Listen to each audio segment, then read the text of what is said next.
नायब सिंह सैनी को पगड़ी पहनाकर सम्मानित किया जा रहा है। ये तस्वीरें आप देख पा रही हैं। जोरदार तालियां, पगड़ी हमारी आन बान और शान है। जोरदार तालियां सभी से निवेदन की जोरदार तालियां बजा करके अपने स्थान पर खड़े होकर के प्रदेश देश का स्वागत करें। जोरदार तालियों से पगड़ी पहनाकर बहुत ही उनका यहाँ पर सम्मान किया जा रहा है, क्योंकि 2024 के अंदर लोकसभा चुनाव है, उसको लेकर जो तैयारियां हैं जोरों शोरों से चल रही हैं और कई राजनीतिक मुद्दों को लेकर उन्होंने अपनी जो राय है वो मीडिया के सामने। जोरदार तालियों से स्वागत। किस तरह से समाज की तरफ से जो पगड़ी है एक सम्मान दिया जा रहा है और आपकी तालियां, जोरदार तालियों के एक बार स्वागत फिर।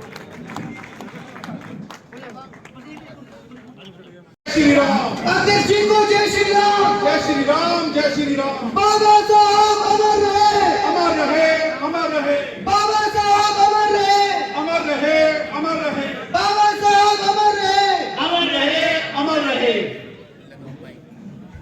चुनाव आ रहे हैं, उसको लेकर किस तरीके से तैयारियां बीजेपी की चल रही हैं? देखिए, बीजेपी की पूर्ण तैयारियां हैं और 2024 के अंदर भारतीय जनता पार्टी 10 की 10 लोकसभा की सीटें नरेंद्र मोदी जी के नेतृत्व में, मनोहर लाल जी के नेतृत्व में जीतेगी, क्योंकि नरेंद्र मोदी और मनोहर लाल जी की सरकार ने, डबल इंजन की सरकार ने जो कार्य किए हैं, जो गरीब व्यक्ति तक योजनाओं का लाभ पहुंचाया है, गरीब के चेहरे पे जो मुस्कान लाने का काम इन दोनों सरकारों ने किया है, वो काबिल तारीफ है। और जो काम किए हैं उनके दम के ऊपर भारतीय जनता पार्टी पुनः 10 की 10 लोकसभा की सीटें और हरियाणा में डबल इंजन की सरकार बनाई। अशोक तंवर बीजेपी में शामिल हो सकते हैं, ऐसी चर्चा है। देखिए, पार्टी के दरवाजे खुले होते हैं, सबका स्वागत है। कोई मुलाकात हुई है? नहीं हुई तो मेरी अभी कोई मुलाकात नहीं हुई है सीएम साहब की। देखिए, इसके बारे में मैं कुछ नहीं अभी बता सकता, मुझे मालूम नहीं है। भूपेंद्र सिंह हुड्डा कहते हैं ना मैं टायर्ड हुआ हूँ ना मैं रिटायर्ड हुआ हूँ, एक मौका और दे दीजिए। देखिए, भूपेंद्र हुड्डा, कांग्रेस को जनता ने एक मौका नहीं दिया, बार बार कई मौके दिए हैं और कांग्रेस 55 साल तक देश के ऊपर काबिज रही है। चुनाव के समय जरूर वो नारे देते थे कि गरीबी हटाएंगे, परंतु गरीबी कांग्रेस के पास आज तक नहीं हटी और भ्रष्टाचार को बड़ा बढ़ावा कांग्रेस की सरकार के अंदर मिला है। नरेंद्र मोदी जी ने आकर के गरीब की चिंता की है, गरीब तक वो योजना का लाभ पहुंचाया। पहली ऐसी सरकार है कि जो गरीब के घर तक पहुंच रही है, गरीब तक लाभ पहुंचा रही है, परंतु कांग्रेस ने लगातार गरीब का वोट लेकर के उसका शोषण करने का काम किया है।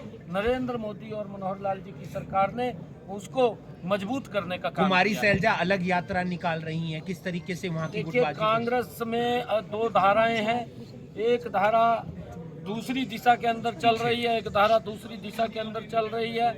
आपस के अंदर ये मंच पर नहीं बैठ सकते, इनके अंदर आरोप प्रत्यारोप शुरू हो जाते हैं, दोनों के प्रति एक दूसरे के ऊपर कीचड़ उछालना ये शुरू कर देते हैं। ये जब आपस में इकट्ठा नहीं हो सकते, इनके पास संगठन नाम का कोई तंत्र नहीं है और जब इस प्रकार का तंत्र नहीं है तो प्रदेश को क्या दिशा देंगे, देश को क्या? राम मंदिर पर नहीं जा रहे हैं सोनिया गांधी, मल्लिकार्जुन खड़गे, वो कह रहे हैं कि आप लोग राजनीति कर रहे हैं। देखिए, राजनीति इन्होंने शुरू से की है।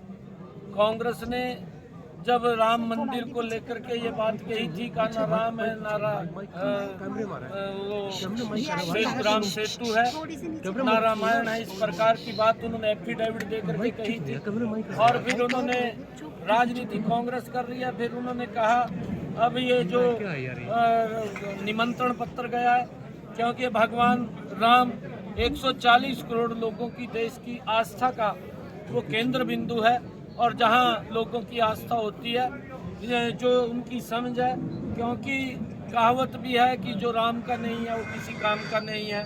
तो अगर इस प्रकार का उनकी भावना है तो वो भावना किसी काम की नहीं है। भाजपा सांसद नहीं चाहते कि लोकसभा चुनाव एक साथ हो? क्या भाजपा सांसद नहीं चाहते कि लोकसभा और विधानसभा चुनाव एक साथ हो? देखिए, चुनाव योग का विषय है, चुनाव योग जैसा भी दिशा निर्देश देगा उस दिशा में काम करेंगे। सांसद जो है नहीं चाहते? नहीं, देखिए, ऐसा नहीं है, चुनाव योग का विषय है और चुनाव योग जो तय करेगा सरकार की पूरी तैयारी। आप लोकसभा चुनाव लड़ेंगे?